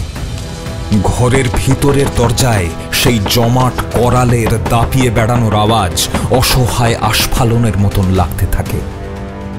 একদম নিচে এসে অর্ক রীতিমতন হাঁপাতে থাকে। আভেরি সান্যাল হেসে বলেন, এতেই হাঁপালে হবে, অনেক দৌড় বাকি। অর্ক খুব অসহায় হয়ে বলে, ম্যাডাম, আমার সঙ্গে কি হচ্ছে? মানে আমি কিসের শাস্তি পাচ্ছি? আভেরি সান্যাল গাড়ি থেকে একটা জলের বোতল এগিয়ে দিয়ে বলে, এমনই হয়, সবটা এখনো আমি বিশ্বাস করে উঠতে পারিনি। আপনাকে আর আপনার স্ত্রীকে রক্ষা করাটা এখন আমার প্রথম কাজ। সুলতার পেটের বাচ্চাটাও নষ্ট হয়ে গেছে। অর্ক চমকে গিয়ে জিজ্ঞাসা করল, সে কি, আপনি কিভাবে জানলেন? আমি ফোন করেছিলাম সুলতার বর রতনকে। সুলতার কদিন আগে রাত্রিরে ভয়ানক পেটে ব্যথা হয়, আর আশ্চর্য ব্যাপারটা হলো সারা ঘর ভরে গিয়েছিল কালো ধোঁয়ায়। অর্ক প্রায় মরিয়া হয়ে জানতে চাইল, কিসের ধোঁয়া এটা? এই সর্বনাশের কালো ধোঁয়া কিসের? আভেরি সান্যাল একটু চুপ থেকে বলেন, আমি এতদিন একে যুক্তি দিয়ে খুঁজতে চেয়েছিলাম, মানুষের মনের ভুল বলে ভাবতে চেয়েছিলাম, কিন্তু এটা আসলে তা নয়। সময় হলে বলবো। নিচ থেকে ওপর দিকে তাকিয়ে ওরা দেখল ওদের বারান্দা সব ঘরের জানলা জুড়ে কালো ধোঁয়া ছেয়ে আছে। আভেরি সান্যাল সেই রাতে অর্ককে নিজের বাড়িতে থেকে যাওয়ার পরামর্শ দিলেন আর বললেন, কাল সকালেই আপনাকে তানিয়ার কাছে যেতে হবে। আমি মানে একা যাব? আপনি তানিয়ার কাছে আমাকে একা যাওয়ার কথা বলছেন? একা যাওয়া নিয়ে অর্ক একটু ইতস্তত করছে দেখে উনি আশ্বাস দিয়ে বললেন, শুনুন, আপাতত আর চিন্তা নেই কোনো। ওখানে না পৌঁছানো পর্যন্ত কিছু হবে না। আমার এখানে কিছু ছোট কাজ কিন্তু ইম্পর্টেন্ট কমিটমেন্ট বাকি আছে, ওগুলো সেটেল করার পরেই আমি আপনাকে ফার্দার সাহায্য করতে পারবো। রাতে অর্ক তানিয়ার মাকে একটু বেশি সাবধান থাকার জন্য বলে দিল, আর নিজে যখন বোলপুরের উদ্দেশ্যে রওনা দিল তখন আকাশের কালচে নীল ফ্যাকাশে হচ্ছে সবে। পাখিরা মেতে উঠেছে ভোরের আগমনীতে। বেশ কিছু চায়ের দোকানে কাঁচা কয়লার ধোঁয়ায় আঁচ দিচ্ছে দোকানি, কেউ টেবিল ফ্যান চালিয়ে, কেউ বা হাত পাখায়। মাটির ভাঁড়ে খুব চা খেতে ইচ্ছে করছিল অর্কর, কিন্তু আভেরি সান্যালের বারণ। রাস্তায় একান্তই কেউ থামতে বললে সে ট্রাফিক পুলিশ আর প্রাকৃতিক কারণ ছাড়া কোনোভাবেই যেন না দাঁড়ায়। সকালবেলা রাস্তা ফাঁকা থাকার জন্য গাড়ি হু হু করে এগিয়ে যেতে লাগলো। 8টার মধ্যে গাড়ি যখন তানিয়াদের বাড়ির উঠোনে, তখন তানিয়ার সদ্য ঘুম ভেঙেছে। অর্ককে আসতে দেখে তানিয়া খুবই খুশি হয়ে বলল, ও, তুমি একদম সকাল সকাল চলে এসেছো। বাহ, জানো, মনে হচ্ছিল কতদিন দেখিনি তোমায়। ভাবছিলাম কখন আসবে। তুমি ঠিক আছো? আর তোমার শরীর? কথা শেষ হবার আগেই তানিয়া আকাশ থেকে পড়ার মতো বলে, উমা, আমার আবার কি হয়েছে? দিব্যি আছি। অর্ক জানে এটা স্বাভাবিক নয়। এখন আভেরি সান্যাল ফোন করে ঠিক সময় নির্দেশ দেবেন। বাড়ির চারপাশে চোখ বুলোয় অর্ক। নিজের মনে মনেই অজানা একটা আতঙ্ক যেন ধাক্কা দিতে থাকে তাকে। সারাদিনই বেশ প্রাণ খোলা গল্প করার মুডে রয়েছে তানিয়া। ওর কাছে অর্ক জানতে পারে এখানকার ছোটবেলার কথা। জানো, আমাদের না রামু চাচা বলে একটা মালি ছিল। আমি তখন খুবই ছোট। আমায় বলতো ও নাকি গাছে ম্যাজিক করে ফুল ফোটাতে পারে। আর আমিও এমন বোকার হদ্দ ছিলাম যে ভাবতাম সত্যিই রামু চাচা ম্যাজিক জানে। না হলে যে গাছটায় কাল ফুল ছিল না, সেটাই হঠাৎ ফুল হয়ে গেল কি করে? বোকামি বলে না, এটা সারল্য। আমাদের ছোটবেলাগুলো এরকমই ছিল। তখন তো মোবাইল ছিল না, তাই না? তা ঠিক। আমার এই গাছ চেনা, বাগান করার প্রতি ভালোবাসা, তারপর বন্ধুদের জন্মদিনে নিজের বাগানের গাছের চারা উপহার দেওয়া, এইগুলো থেকেই বোধহয় বড় হয়ে এইসব নিয়ে এত সকাল্লাদ। অর্ক বেশ কনফিউজড হয়ে তানিয়াকে দেখে। আচমকা এই পরিবর্তন বেশ চোখে লাগছে ওর। এই স্বাভাবিক সরল মানুষটাই তো হারিয়ে গিয়েছিল। অর্ক খুব মন দিয়ে শুনছে এমন ভাব করলেও তার চোখগুলো খুবই সজাগ। বিকেলের দিকে তানিয়া ঘুমিয়ে পড়লে অর্ক একা বাগানে গেল। বাগানের ভিতর দিকে একটা সোঁদা গন্ধ আছে। কুয়োটার ভিতর দিকে তাকিয়ে অর্ক দেখল কোথাও একটুও জল নেই। কপিকল থেকে বাঁধা লম্বা দড়িটার একদম শেষে একটা জং ধরে যাওয়া রংচটা বালতি। কুয়ো পেরিয়ে আগের দিনের তানিয়ার খোঁড়া গর্তটা দেখতে যায়। গর্তটা এখন আরও কিছুটা খোঁড়া। গর্তের মধ্যে ভিতরে অনেকটা নিচে টুকরো টুকরো করে ছিঁড়ে ফেলে রাখা ছোট্ট উলের সোয়েটারটা। অর্কর গা শিরশির করে ওঠে। আভেরি সান্যাল ফোন করছেন। অর্ক ফোন ধরে। হ্যাঁ হ্যাঁ হ্যাঁ ম্যাডাম, বলুন। হ্যাঁ, যা বলছি চুপ করে শুনুন শুধু। সুলতাদের বাড়ির কালো ধোয়া দাগের সঙ্গে আপনাদের ফ্ল্যাটের দাগ আমি মিলিয়ে দেখেছি। দেখুন, হাতে কিন্তু সময় খুব কম। এর মধ্যে অশুভ শক্তির প্রভাব রয়েছে। তানিয়াকে বাঁচাতেই হবে। আভেরি সান্যালের কথা শুনে অর্কর গায়ে কাঁটা দিচ্ছে। অশুভ শক্তি? মানে মানে ভৌতিক কিছু? হ্যাঁ, সেরকমই। ভারতীয় মিথোলজিতে একে বলে ডাকান শাকান। এর টার্গেট হলো ফিটাস। আর এমনকি খুব শক্তিশালী হয়ে উঠলে গর্ভবতী মা ও তার কাছের মানুষদেরও বিপদ হতে পারে। শুনুন, আপাতত তানিয়াকে একটুও চোখের আড়াল করা যাবে না। আমি জেগে আছি। আজ রাতের মধ্যে কিছু না ঘটলে সকালে আমি নিজেই পৌঁছে যাব ওখানে। রাতে খাওয়ার পর অর্ক সব দরজা ঠিক করে বন্ধ করে বিছানায় এসে শোয়। কথা বলতে বলতে চোখ বুজে ঘুমিয়ে পড়েছে তানিয়া। অর্ক জেগে আছে। একটানা ঝিঁঝি ডেকে যাচ্ছে, ব্যাঙ ডাকার আওয়াজও আসছে। ঘুমিয়ে থাকা তানিয়াকে দেখতে দেখতে অর্ক মোবাইল নিয়ে সতর্ক হয়ে থাকে। রাত বাড়ছে। বাগানের থেকে ঝিঁঝির ডাক আসছে সব নীরবতা ভেঙে। চোখ লেগে আস্তে আস্তে কখন যেন ঘুমিয়ে গেছে অর্ক। অনেকটা সকালে ওঠার ক্লান্তিও জুড়ে আছে শরীরে। তার ঘুম ভাঙল অদ্ভুত একটা শব্দে। তড়াক করে উঠে অর্ক দেখল পাশে তানিয়া নেই।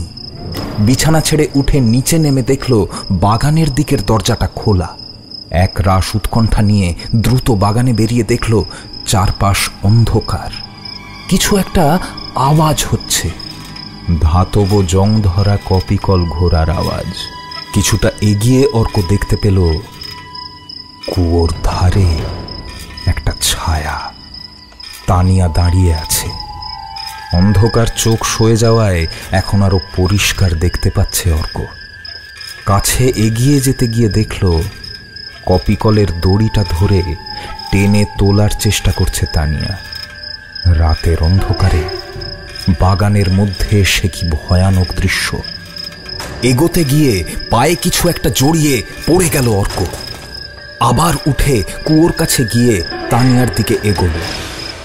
তানিয়া ততক্ষণে টেনে বালতিটা ওপরে তুলে এনেছে।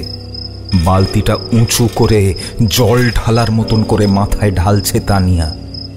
একরাশ কালো ধোঁয়া মাথা বেয়ে সারা শরীরে নামছে তানিয়ার। সারা শরীর ছেয়ে ফেলে ধোঁয়াটা আস্তে আস্তে নিচু হয়ে তানিয়াকে ছেড়ে বেরিয়ে যাচ্ছে।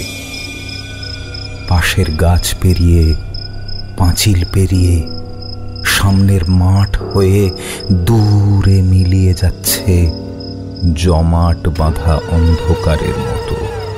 বালতিটা পাশে ফেলে দিয়ে কুয়োর ধারে বসে বসে একাই হেসে চলেছে তানিয়া। দুপা গড়িয়ে রক্ত পড়ছে। উঁচু হয়ে থাকা পেটটা আর নেই। কেটে গেছে 3 মাস। কলকাতায় মানসিক হাসপাতালের বাগান দিয়ে হেঁটে বেরিয়ে আসছে অর্ক আর আভেরি সান্যাল।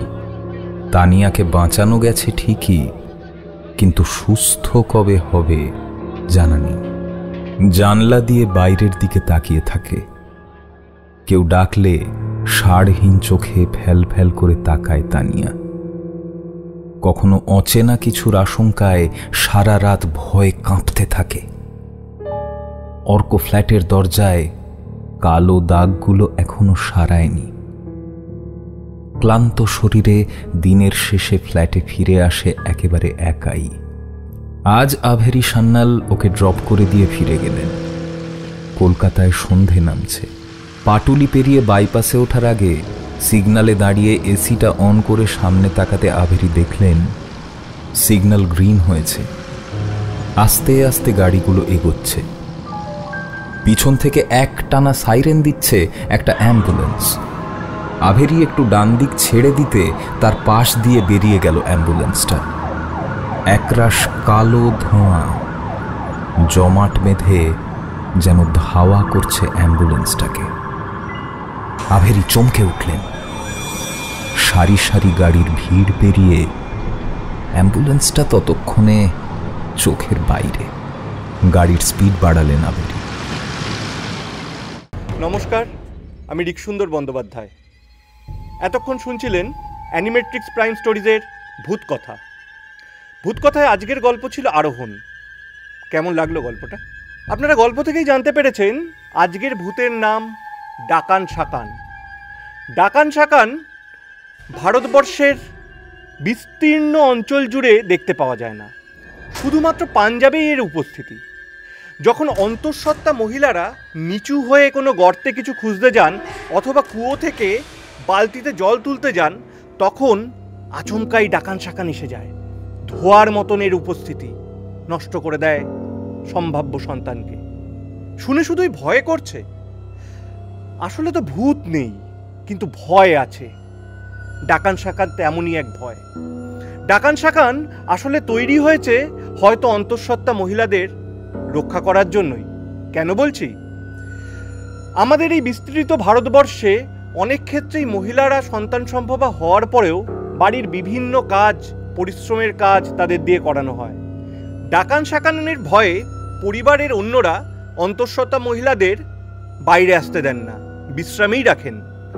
তাই কোথাও গিয়ে হয়তো এই সব সন্তান সম্ভবা মহিলাদের কাছে ডাকান শাকান আশীর্বাদ হয়েই আসে। কি তাই না? আপনাদের কি মনে হয়? গল্প পাঠে ছিলাম আমি কোরক সামন্ত। বিভিন্ন চরিত্রে অভিনয় করলেন অনুরণ সেনগুপ্ত, পাপিয়া রাই চক্রবর্তী, শুভায়ন রায় ও মনীষ ঘোষ। নিবেদনে অ্যানিম্যাট্রিক্স প্রাইম স্টোরিজ, প্রযোজনা অ্যানিম্যাট্রিক্স মাল্টিমিডিয়া। এরকম নানান ধরনের ভূতের গল্প শুনতে হলে চ্যানেলটি অবশ্যই সাবস্ক্রাইব করুন ও বেল আইকন প্রেস করতে ভুলবেন না কিন্তু। এমন সব গল্প শুনতে হলে সাবস্ক্রাইব করুন অ্যানিমেট্রিক্স প্রাইম স্টোরিজ।